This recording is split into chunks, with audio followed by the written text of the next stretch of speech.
On 23rd October 2022, I went to the Netherlands to attend the Blender conference. This was my first international trip and I'm also going there alone, so I figured I should bring you guys with me.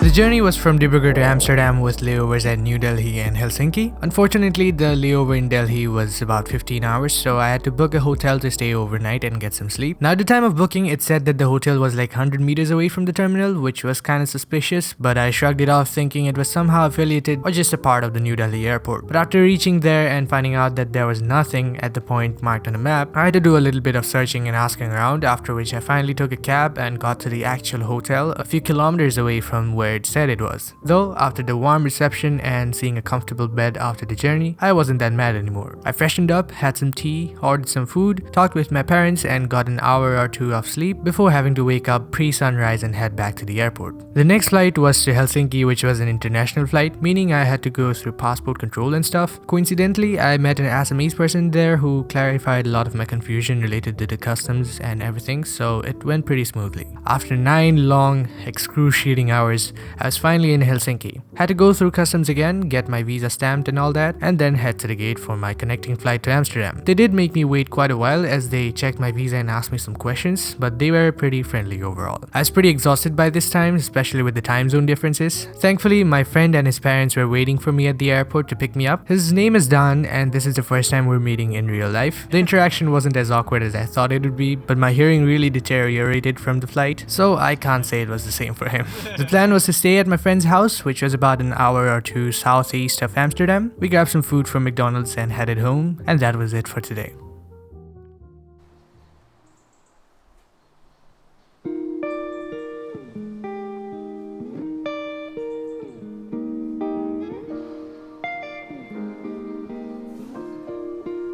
Hey!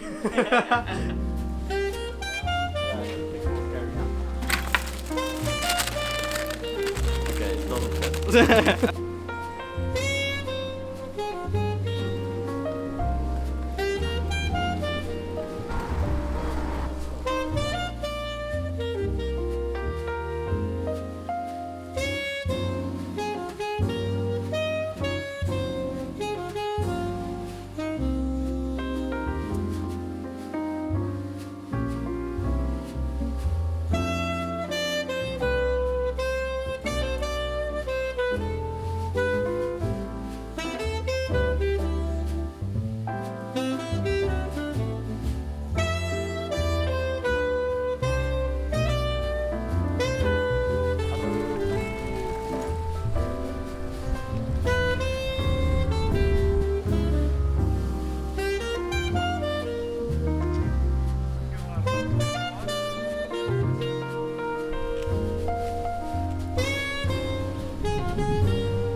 Hello!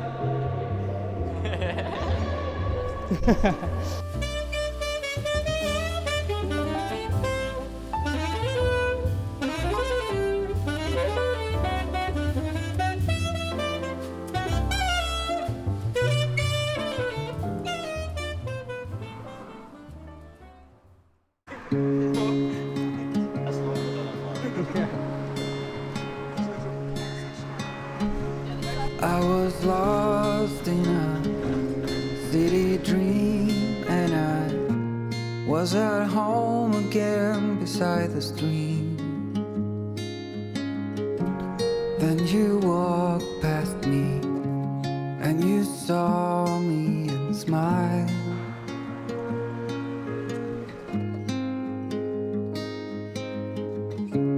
I will The first time when I saw you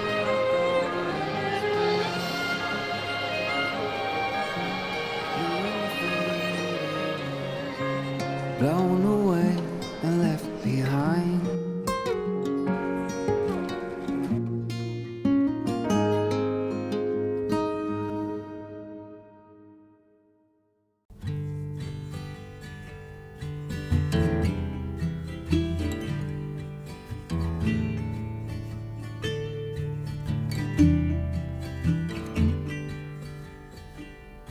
Rusty red on her shoulder, I was cleaning her shoe when it clicked on the trot over in the bright morning dew.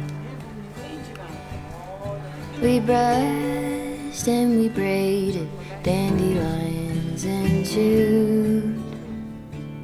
It was a mutual arrangement we both saw into.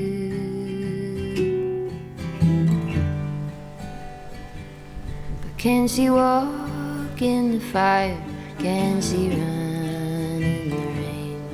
Can she make it up the mountainside? Can she make it down again? I have often wondered if she'll go and jump the fence.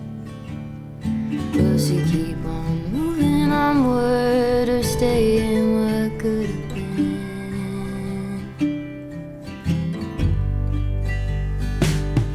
Broke my arm in December, we were running for the thrill. You turned in the canyon to the snowbank where I fell. Even still, I remember knowing she could feel it too. Was a mutual arrangement, we both knew what to do.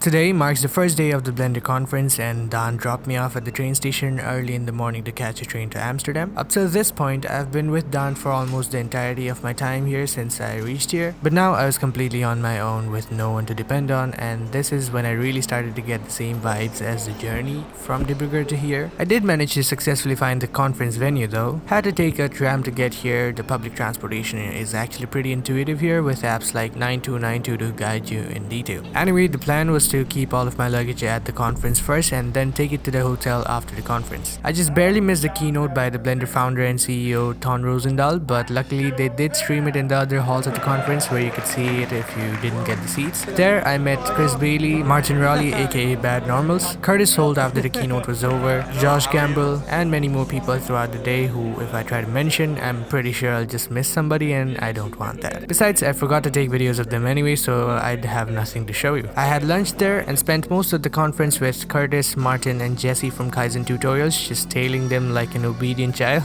Every talk I attended was super interesting and insightful. The rest of the time was spent either at the staircase platforms, the entry hallway, or inside the market where I met and talked to a lot of amazing artists and creators. Then they served dinner, which was nothing like I ever had before, but it was great. Now it was time to finally head to the hotel I had booked, which was about 1.5 hours away according to the 9292 app I was talking about, with a tram and multiple buses, meaning there will be multiple stops where I had to get off and switch buses, and I was running low on battery on my phone. I have no footage of this part, so here I am, Editor Agnev, ready for some story time. So, like I said, I was running low on battery, and then I found this nearby cafe near the bus stop that I was supposed to get on anyway, so I figured I could just charge my phone while having some iced tea, and it was pretty conveniently close to the bus stop anyway. Now, I was done with the tea, but my phone was only charged up to 10%, which if you have mobile data and location turned on, it's really not enough for a 1.5 hour journey. So I was getting a little bit stressed, but I just took the leap of faith and got onto the tram, checked Google Maps, and just tried to memorize all of the bus stops I had to get off at. I met some very kind strangers on the two buses that I had to take to get to the hotel, who by a lucky coincidence were both heading to the same hotel, so I just got to follow them after the final stop and safely reached the hotel.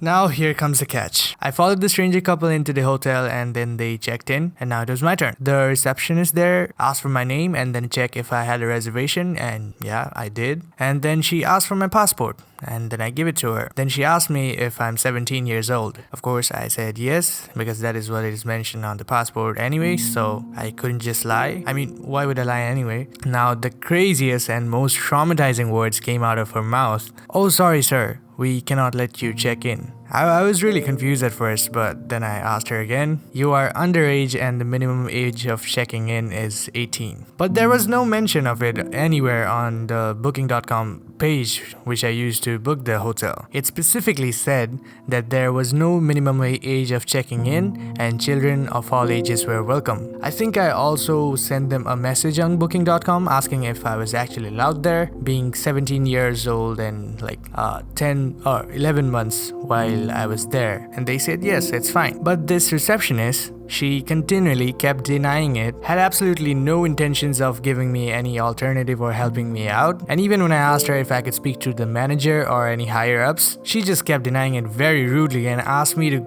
go find another hotel, and it was like 10:30 or 11 p.m. then. There was just no way she would just let me check in for the night. Now my phone was dead and there was this lady sitting over at the lounge working on a laptop, and then I noticed that she had her phone charger with her, so I asked if I could borrow it because my adapter won't fit in the sockets that they have in Europe. And then she agreed to it. She let me use her charger, and while I was charging my phone to turn it on and contact Dan about the situation, we made some small talk and I explained the situation to her. She really sympathized with me and she said that if I wanted, I could spend the night in her room. And those words were such a relief for me. She was like an angel in disguise. She said she also had a roommate and they both had separate beds, but I said I could manage by just sleeping on the floor, and that's what I ended up doing anyway. I was on the verge of a mental breakdown after spending such a long day and encountering all of these problems. But the fact that a complete stranger just decides to help me out like that and was kind enough to let me stay in their room which they paid for just completely shifted my mood, and I was so grateful for her. And even the guy I met on the bus, I'll just call him Bob because I don't know if he's comfortable with me sharing his identity. So Bob, after he got to know about my situation, the next day he was supposed to go to Amsterdam again, and he along with his girlfriend just decides to help me out by looking for a hostel that I could stay in which didn't have a minimum age requirement. Literally, my entire perspective on humanity changed after having this experience. All I've been taught about my whole life about not trusting strangers, and here there were just two completely random strangers caring so much for me. I just got the bare minimum sleep I needed and then headed out to the conference the next day, again with all of my luggage, early in the morning. A few weeks before coming to Amsterdam, Curtis made this Discord server with many Blender artists and creators interested to attend the conference, which included one of my favorite creators, Savannah XYZ. As we were discussing, we found out that unfortunately she could not attend the conference this year, so half jokingly, we said that maybe we could just 3D print her model and take her to the conference that way, and that's exactly what we ended up doing.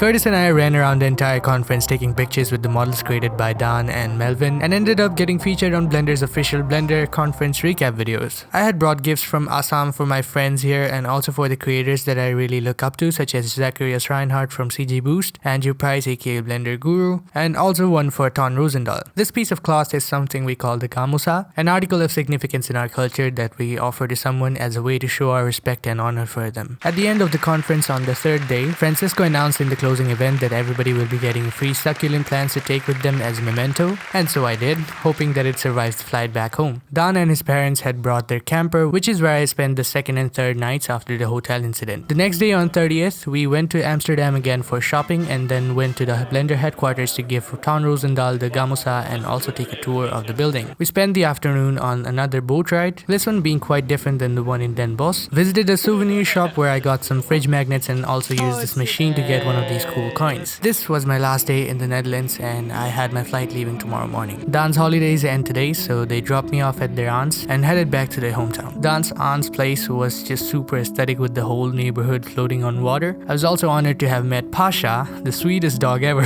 Dan's aunt was kind enough to drive me to the airport afterward, and then I took the first flight from Amsterdam to Helsinki. The layover in Helsinki was a couple of hours long, which I spent reflecting over a cup of coffee on the past few days and how hectic they were. I met this awesome French girl on the flight to Delhi who was planning an extensive backpacking road trip in India with her friends. She was an artist, a Shotokan Karate 3rd degree black belt holder, and an adventurer with great taste in music. Even though this was just as long of a flight as the one that came here, it felt much shorter because I had some good company and a better temperature control in the cabin this time. Though after reaching the Delhi airport, I discovered that the luggage from the two airlines was put on the same belt, meaning that there was this insanely large crowd there. My layover was only 1 hour and 15 minutes long and I was already panicking. But to make this worse, my checked-in baggage took 40 minutes to arrive. After that, I just ran through the entire airport looking for the counter and hoping to just somehow make it. But I missed it. I missed my final connecting flight. At this point, I was just devastated. Whatever could go wrong on this trip did go wrong. There were others with me who also missed their connecting flights to other cities because of the luggage delay. We tried to complain to the authority, but all they did was just put the blame on us and left us with a customer relations card. I was fed up with all the bullshit and my patience was running thin. There was just one last domestic flight from another different airline in 2 hours, and then there were no direct flights for the next 2 days. So even though it was way overpriced, I still bought it and went to the other terminal and waited in another insanely long queue. I was so drained out at this point that I even fell asleep in the airport shuttle when they took us to board the flight. I let myself loose on the plane after settling in my seat and managed to record a few clips here and there when I had suddenly gained consciousness. And there I finally was, arrived at the Dibrugarh airport with its only 2 bells. My luggage arrived instantly and I went through the departure gate to see my mom and sister waiting for me there. It was the greatest comfort I had felt in a long time. I was finally home. Yes, it may not be as fancy, but the feeling I got after coming back home with Mochi greeting my arrival was like no other. I had just spent the craziest few days of my life, the most that I have been out of my comfort zone, and I felt like I took the biggest few steps closer to knowing the world better and even got to know myself better. How I react in a difficult situation, how well I can socialize, how I think and act when put on the spot. This was not just an educational, tourist or business trip, it felt like a spiritual one. I felt like I had discovered more in these 10 days than I have done in the past few years. And it wasn't just the trip itself, but also the preparation I've been doing for 3 months prior. That was a true test of my resilience in terms of dreaming of going somewhere, taking small steps towards learning, financing, arranging, and then finally executing it. I believe that if you really want to step up in your self-improvement, just take that trip alone.